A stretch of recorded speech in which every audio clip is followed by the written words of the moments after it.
Hey, what's up, you guys? My name's Ben, also known as the Lad from Canada, and I've got a commentary for you guys today here.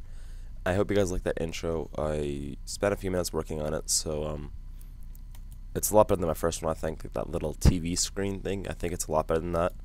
But anyways, this is a domination on Cracked that I'll be introducing a new series. It's sort of like the how to use guns. Um, I don't know the title. Probably be like how to use the M16 Enfield, stuff like that. Pretty much what I'll do is I'll go through the gun and I'll explain to you guys how to use it, what I think you guys should use, and why I think you guys should use it. Briefly at the very beginning, I'm going to just explain to you guys the basic three things that I suggest that you guys use for the M16 and how to do it. Now, the M16 is a very passive weapon, so you can't do what I just did there. You can't run up and you can't expect to win close gunfights like that. You can't. You're not going to. So you got to get that out of your head right now. And the second thing is the M16 is a really big support gun, so you shouldn't be up there, or you shouldn't be using it if you're not with a team, because if you are, then spawns will switch. You need to have a good spawn trap because it's a picking them off gun. You're not gonna be running up in the spawn with the AK-7 for you. You're not gonna be doing that. You'll be what I'm doing right now. You're just picking them off, covering a point, and supporting your team. That's the major role of the M16, I believe, but you guys can do whatever the hell you want with it. I'm just giving you guys my suggestion. Now, throughout this game, I will not be moving a lot from this position here. I know that it's different from my usual gameplay, but it's how you have to use M16 in this game, because it's not a one burst kill. You can't run a gun. You can't. It's not possible. It's like, you really just have to focus on the one point and kill from there. So, going on to the major points that you need to, or the major perks that I use, or something like that for the M16, is I think Scavenger's a must. If you do not have Scavenger, you're pretty much screwed no matter what, as my computer lags. But yeah, as I was saying, you really need to have Scavenger. If you don't have Scavenger, you're not going to get very far, because you're going to run out of ammo quite a bit, because you're not going to be able to go, you need Scavenger Pro, because you're not going to be walking over a lot of dead bodies because of the fact that you guys are, that at least I was sitting in a local position and just helping my team out, supporting them, and killing everyone that broke through, which was actually quite a bit because my team didn't know how to spawn trap. So that's the key one. Use Scavenger or something that gives you a lot more ammo. Secondly, I'd have to suggest to use a red dot sight or the ACOG on the M16. Both are very good. ACOG might be a little bit better because of the enhanced zoom. For what I'm doing right here, it might have helped me out a little bit more. But red dot sight did me fine, and it did a lot better than I would have if I didn't use it. So I would recommend to use the red dot sight, maybe even a silencer because of the no longer damage drop off. Sorry, excuse me. But yeah, so that's the second thing, is to use a sight. Use a sight you're comfortable with. If you're comfortable with the actual previous sight, is I run out of ammo here. But if you guys are using a sight that you guys are comfortable with, so like the bare iron sights, I can't use them. But if you guys can use them, sweet. Now you guys can put that attachment to something else, maybe like a shotgun for those close ranges, or which I'd actually recommend, because a shotgun in close range, like the Master Key, is actually really good in this game. Nobody ever uses it, but it's actually a really good attachment.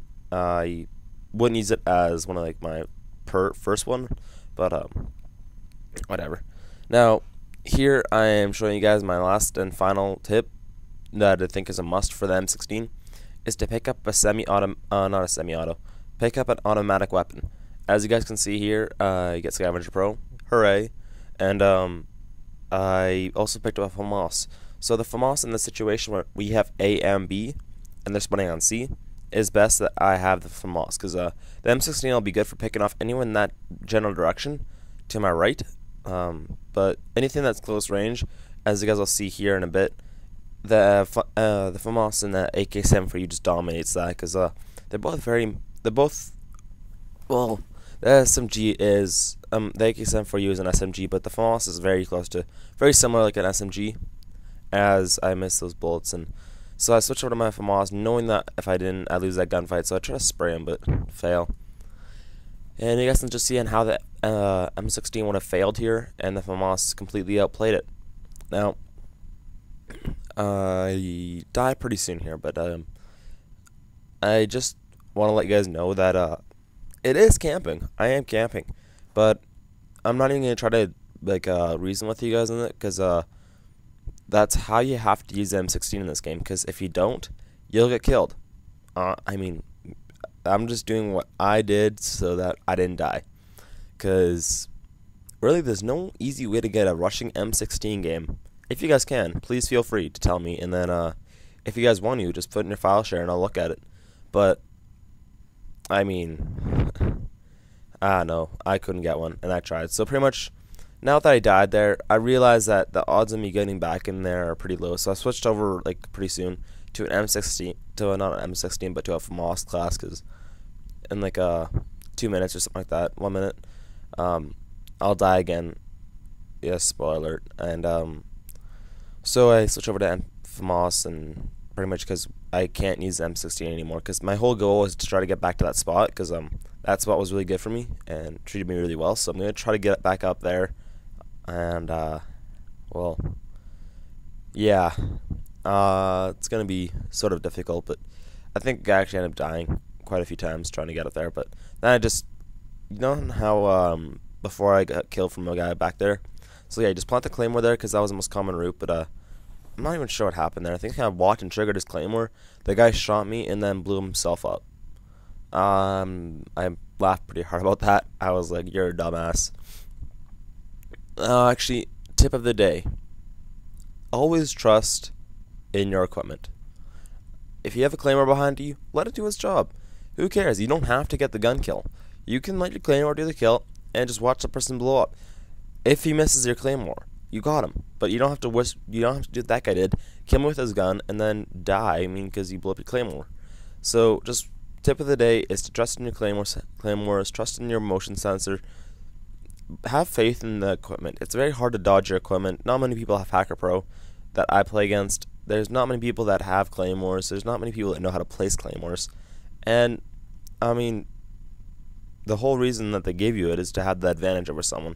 And I'm really sure that I'm almost positive that claymores are looked down upon and stuff, because it's like here, have a free kill. But if it's a free kill, take it. I mean, it can help you. It can help your KD if you're a guy that likes to worry about your KD.